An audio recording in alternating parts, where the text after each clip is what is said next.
DCB മീഡിയയുടെ പുതിയൊരു വീഡിയോയിലേക്ക് സ്വാഗതം. രണ്ടാം പിണറായി സർക്കാരിൻ്റെ അവസാനത്തെ ബജറ്റ് ഇന്ന് ധനമന്ത്രി KN ബാലഗോപാൽ അവതരിപ്പിച്ചിരിക്കുകയാണ്. എല്ലാവരും വളരെ പ്രതീക്ഷയോടെ നോക്കിയിരിക്കുന്ന ഈ ബജറ്റിൽ ക്ഷേമ പദ്ധതികൾക്ക് ഊന്നൽ നൽകി ജനങ്ങൾക്ക് ആശ്വാസമേകുന്ന നിരവധി പ്രഖ്യാപനങ്ങളാണ് ധനമന്ത്രി നടത്തിയിരിക്കുന്നത്. ഇതിൻ്റെ വിശദ വിവരങ്ങളിലേക്ക് കടക്കുന്നതിന് മുൻപായി ചാനൽ ആദ്യമായി കാണുന്നവർ സബ്സ്ക്രൈബ് ചെയ്യുക, വീഡിയോ ഇഷ്ടമായാൽ ലൈക്ക് ചെയ്യുക, ഫേസ്ബുക്കിൽ കാണുന്നവർ പേജ് ഫോളോ കൂടി ചെയ്യുക. രണ്ടാം പിണറായി സർക്കാരിൻ്റെ അവസാന ബജറ്റ് ധനമന്ത്രി KN ബാലഗോപാൽ അവതരിപ്പിച്ചിരിക്കുകയാണ്. കേരളത്തിലെ ജനങ്ങൾക്ക് വളരെ ആശ്വാസമായ നിരവധി പ്രഖ്യാപനങ്ങളാണ് ബജറ്റിൽ ഉൾപ്പെടുത്തിയത്. അതിലേറ്റവും പ്രധാനപ്പെട്ടതാണ് റോഡ് അപകടങ്ങളിൽ പെടുന്നവർക്കുള്ള സൗജന്യ ചികിത്സ. ലൈഫ് സേവർ പദ്ധതിയാണ് പ്രഖ്യാപിച്ചിരിക്കുന്നത്. അതായത് റോഡ് അപകടങ്ങളിൽ പെടുന്നവർക്ക് ആദ്യത്തെ 5 ദിവസം സൗജന്യ ചികിത്സ ഉറപ്പാക്കുന്ന പ്രഖ്യാപനമാണ് ധനമന്ത്രി ബജറ്റ് പ്രസംഗത്തിൽ നടത്തിയിരിക്കുന്നത്. സർക്കാർ ആശുപത്രികളിലും തിരഞ്ഞെടുക്കപ്പെട്ട സ്വകാര്യ ആശുപത്രികളിലും ഈ സൗജന്യ സേവനം ലഭ്യമാകും. പദ്ധതിക്കായി 15 കോടി രൂപ വകയിരുത്തിയിട്ടുണ്ട്. സംസ്ഥാനത്തെ തൊഴിലുറപ്പ് തൊഴിലാളികൾക്കും ഈ ബജറ്റിൽ ആശ്വസിക്കാനുള്ള വകയുണ്ട്. തൊഴിലുറപ്പ് പദ്ധതിയെ കൈവിടില്ലെന്ന് സർക്കാർ അറിയിച്ചിരിക്കുകയാണ്. കേന്ദ്ര സർക്കാർ തൊഴിലുറപ്പ് പദ്ധതിയിൽ മാറ്റം വരുത്തിയെങ്കിലും കേരളം പദ്ധതി മുന്നോട്ട് കൊണ്ടുപോകുമെന്ന് മന്ത്രി KN ബാലഗോപാൽ ബജറ്റ് പ്രസംഗത്തിൽ അറിയിച്ചു. തൊഴിലുറപ്പ് പദ്ധതിയിൽ മാറ്റം വരുത്തിയതോടെ ഇനി കേന്ദ്ര സർക്കാർ ഫണ്ടിനൊപ്പം സംസ്ഥാന സർക്കാരിൻ്റെ ഫണ്ടും വിനിയോഗിക്കേണ്ടി വരും. തൊഴിലുറപ്പ് പദ്ധതിക്കായി സംസ്ഥാനത്തിൻ്റെ അധിക വിഹിതമായി 1000 കോടി രൂപ കൂടി നീക്കിവെക്കുന്നതായി ബജറ്റ് പ്രസംഗത്തിൽ ധനമന്ത്രി KN ബാലഗോപാൽ അറിയിച്ചു.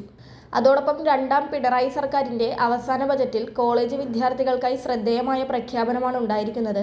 സംസ്ഥാനത്തെ ആർട്സ് ആൻഡ് സയൻസ് വിദ്യാർത്ഥികൾക്ക് ബിരുദ പഠനം സൗജന്യമാക്കിയതായാണ് ബജറ്റിലെ പ്രഖ്യാപനം.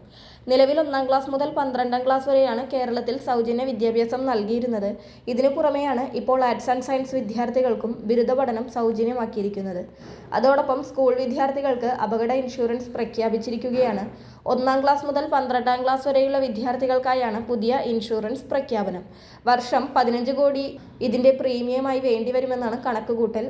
ഈ തുക ബജറ്റിൽ വകയിരുത്തിയെന്ന് ധനമന്ത്രി KN ബാലഗോപാൽ അറിയിച്ചു. അസംഘടിത മേഖലയിലെ തൊഴിലാളികൾക്കായി വിപുലമായ ഗ്രൂപ്പ് ഇൻഷുറൻസ് പദ്ധതികൾ പ്രഖ്യാപിച്ചിട്ടുണ്ട്. ഹരിതകർമ്മ സേനാംഗങ്ങൾ, ഓട്ടോ ടാക്സി തൊഴിലാളികൾ, ലോട്ടറി തൊഴിലാളികൾ എന്നിവർക്ക് അപകട ലൈഫ് ഇൻഷുറൻസുകൾ ഉറപ്പാക്കും. കൂടാതെ പൊതുമേഖലാ സഹകരണ സ്ഥാപനങ്ങളിലെ ജീവനക്കാർക്കും വിരമിച്ചവർക്കുമായി മെഡിസെപ്പ് മാതൃകയിൽ ഇൻഷുറൻസ് നടപ്പാക്കും. മറ്റൊരു പ്രഖ്യാപനമാണ് സർക്കാർ ജീവനക്കാരുടെ മെഡിസെപ്പ് പദ്ധതിയിൽ കൂടുതൽ ആനുകൂല്യങ്ങൾ പ്രഖ്യാപിച്ചത്. മെഡിസെപ്പ് 2.0 ഫെബ്രുവരി 1 മുതൽ ആരംഭിക്കും. ഇതിൽ കൂടുതൽ ആനുകൂല്യവും കൂടുതൽ ആശുപത്രികളും ഉൾപ്പെടുത്തും. സർക്കാർ കഴിഞ്ഞ മാസം പ്രഖ്യാപിച്ച മാസം 1000 രൂപ വീതം ലഭിക്കുന്ന സ്ത്രീ സുരക്ഷാ പെൻഷൻ പദ്ധതിക്ക് 3820 കോടി നീക്കിവെച്ചതായി മന്ത്രി അറിയിച്ചിട്ടുണ്ട്. അതുപോലെ കണക്റ്റഡ് സ്കോളർഷിപ്പിന് 400 കോടിയും നീക്കിവെച്ചിട്ടുണ്ട്. ക്ഷേമ പെൻഷൻ തുകയിൽ വർധന പ്രഖ്യാപിക്കുമെന്ന് പ്രതീക്ഷിച്ചിരുന്നുവെങ്കിലും അത് ബജറ്റിൽ ഉണ്ടായില്ല. എല്ലാ മാസവും 2000 രൂപ വീതം നൽകുന്ന ക്ഷേമ പെൻഷൻ വിതരണത്തിന് 14,500 കോടി രൂപയും ധനമന്ത്രി അനുവദിച്ചിട്ടുണ്ട്. ഇലക്ട്രിക് ഓട്ടോറിക്ഷകൾ വാങ്ങുന്നതിനുള്ള ബാങ്ക് വായ്പകൾക്ക് പലിശയിളവ് പ്രഖ്യാപിച്ചിട്ടുണ്ട്. പൊതുമേഖലാ ബാങ്കുകൾ വഴി എടുക്കുന്ന വായ്പകൾക്ക് 2% പലിശ ഇളവാണ് നൽകുക. പഴയ പെട്രോൾ ഡീസൽ ഓട്ടോറിക്ഷകൾ പൊളിച്ച് സ്ക്രാപ്പായി നൽകി പുതിയ ഇലക്ട്രിക് ഓട്ടോകൾ വാങ്ങുന്നവർക്ക് 40,000 രൂപ വരെ ഒറ്റത്തവണ സ്ക്രാപ്പേജ് ബോണസ് അനുവദിക്കും. ആശാവർക്കർമാർക്കും സംസ്ഥാന ബജറ്റിൽ ആശ്വാസ പ്രഖ്യാപനം എത്തിയിരിക്കുകയാണ്. ആശമാരുടെ വേതനം 1000 രൂപയാക്കി ഉയർത്തിയതായി ധനമന്ത്രി KN ബാലഗോപാൽ പ്രഖ്യാപിച്ചിരിക്കുകയാണ്. അതോടൊപ്പം അങ്കണവാടി ജീവനക്കാർക്കും 1000 രൂപയുടെ വർധനവ് പ്രഖ്യാപിച്ചിട്ടുണ്ട്. വർക്കർമാർക്ക് 500 രൂപ കൂട്ടിയതായും പ്രഖ്യാപനത്തിലുണ്ട്. അതോടൊപ്പം സംസ്ഥാനത്തെ സർക്കാർ ജീവനക്കാരുടെ പെൻഷൻ വിതരണം അഷ്വേർഡ് പെൻഷൻ സംവിധാനത്തിലേക്ക് മാറ്റുമെന്ന് ധനമന്ത്രി KN ബാലഗോപാൽ അറിയിച്ചിട്ടുണ്ട്.